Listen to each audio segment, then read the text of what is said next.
गणेश उत्सव के पावन पर्व पर हम आपको ले जा रहे हैं भगवान गणेश की सबसे ज्यादा मान्यता प्राप्त अष्टविनायक की तीर्थ यात्रा पर।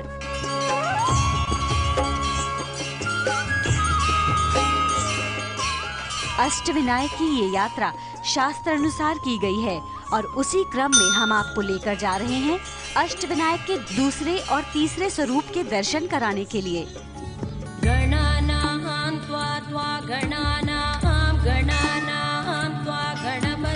अष्टविनायक के दूसरे स्वरूप हैं सिद्धिटेक के सिद्धि विनायक गणपति। महाराष्ट्र के अहमदनगर जिले में स्थित सिद्धि विनायक के इस मंदिर की लीला अपरंपार है। जो भी सच्चे मन से यहाँ आता है, भगवान गणेश की कृपा से उसके सभी काम सिद्ध होते हैं। हरे राम राम राम हरे हरे, हरे कृष्ण कृष्ण कृष्ण हरे हरे। ये है अष्टविनायक तीर्थ यात्रा का दूसरा पड़ाव, सिद्धि विनायक मंदिर। ये मंदिर सिद्धटेक पहाड़ी की चोटी पर स्थापित है। इस जगह की महिमा इसलिए भी है क्योंकि भगवान विष्णु को इसी स्थान पर श्री गणेश से सिद्धि प्राप्त हुई थी, इसीलिए इसका नाम है सिद्धि विनायक। ये वही पवित्र स्थान है जहाँ स्वयं भगवान विष्णु ने मधु और कैटभ नाम के दैत्यों का विनाश करने के लिए श्री गणेश से सिद्धि प्राप्त की थी।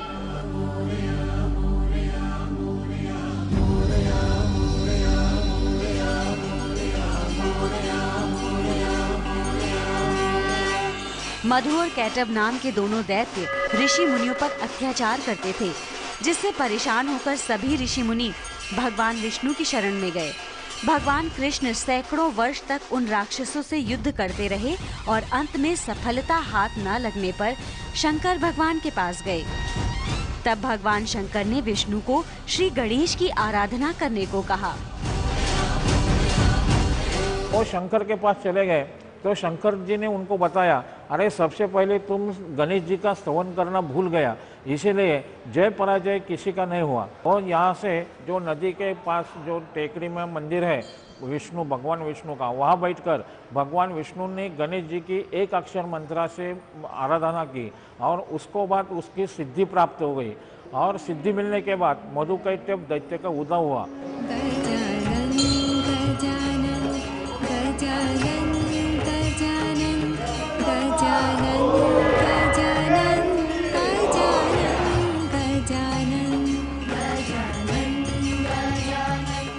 भगवान विष्णु की प्रार्थना पर गणेश जी प्रकट हुए तथा दोनों राक्षसों का वध कर दिया।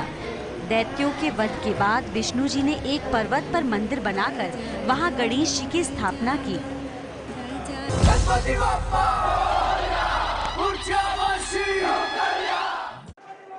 इसके बाद से उस स्थान को सिद्धिटेक तथा मंदिर को सिद्धि विनायक मंदिर के नाम से जाना जाने लगा। गणेश जी की इस मूर्ति में उनकी सूंड दाईं ओर मुड़ी हुई है। दाईं ओर मुड़ी हुई सूंड वाले गणपति के रूप को श्री गणेश का सबसे शक्तिशाली रूप माना जाता है।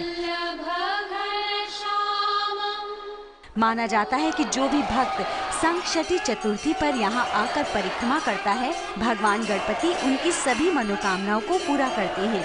सिद्धि विनायक मंदिर जिस पहाड़ी की चोटी पर स्थित है, उस पहाड़ी की परिक्रमा जो भी भक्त कर लेता है, भगवान गणेश की कृपा उस पर हमेशा बनी रहती है और उसे सुख समृद्धि प्राप्त होती है।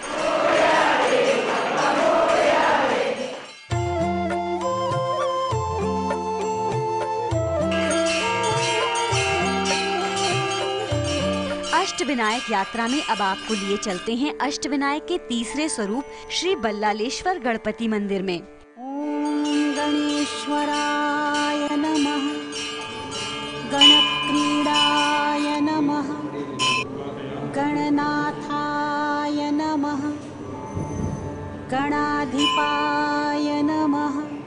गणपति का ये चमत्कारी मंदिर महाराष्ट्र के रायगढ़ जिले में आता है।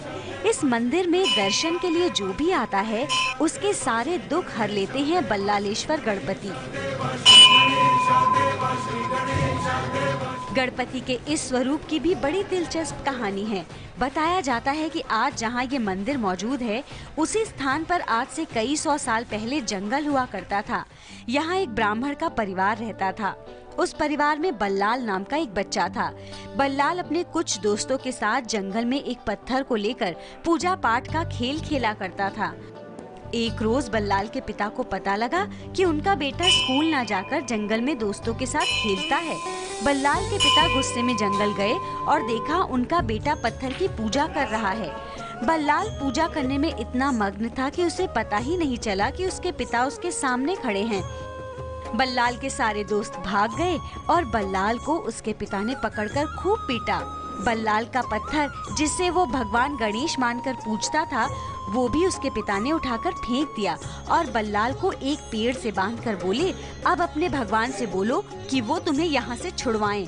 बल्लाल भूखा प्यासा पेड़ से बंधा रहा और भगवान गणेश के नाम का जाप करता रहा। बल्लाल की भक्ति से प्रसन्न होकर भगवान गणेश स्वयं प्रकट हो गए। ओम नमो महागणपतये महावीराय दशभुजाय। तो खुद ईश्वर जी गणेश जी इधर बल्लाल जी को दर्शन देने के लिए आ गए। आपके भक्ति को प्रसन्न, आपको क्या चाहिए? तो बल्लाल जी बोले, भक्ति क्या है, श्रद्धा क्या है, हम तो कुछ तो समझता नहीं है, ये तो हमारा खेलने का खेल हम खेल रहे हैं। तो गणेश जी बोले, भाई भक्ति को प्रसन्न हो, कुछ तो मांगना पड़ेगा। तो बल्लाल जी ने 2 वर मांग के लिया। जो कि इधर भाविक आएगा, कोई मनोकामना रखेगा, कोई चाह रखेगा, उसकी चाह इधर दर्शन लेने से पूरा हो जाएगा और आपका नाम से इधर रहेगा। इसके लिए इसका नाम बल्लाळेश्वर है। मदन काल विनाशनम। 8 अष्टविनायकों में से पाली के श्री बल्लालेश्वर गणपति एकमात्र ऐसे गणपति हैं जिनका नाम उनके भक्त के नाम पर रखा गया है। अष्टविनायकों में पाली के बल्लालेश्वर तीसरे हैं। सभी अष्टविनायकों में वो सिर्फ एक ऐसे विनायक हैं जिनका नाम उनके भक्त पर है। यहाँ तक कि पाली के विनायक को उनके परम भक्त बिल्लाल की तरह एक ब्राह्मण के जैसे सजाया जाता है। माना जाता है कि किसी भी शुभ काम को करने से पहले अगर श्री बल्लालेश्वर के दर्शन कर लिए जाएं, तो काम में सफलता प्राप्त होती है। भगवान बल्लालेश्वर हर भक्त की पुकार सुनते हैं और उन पर अपनी असीम कृपा सदैव बनाए रखते हैं।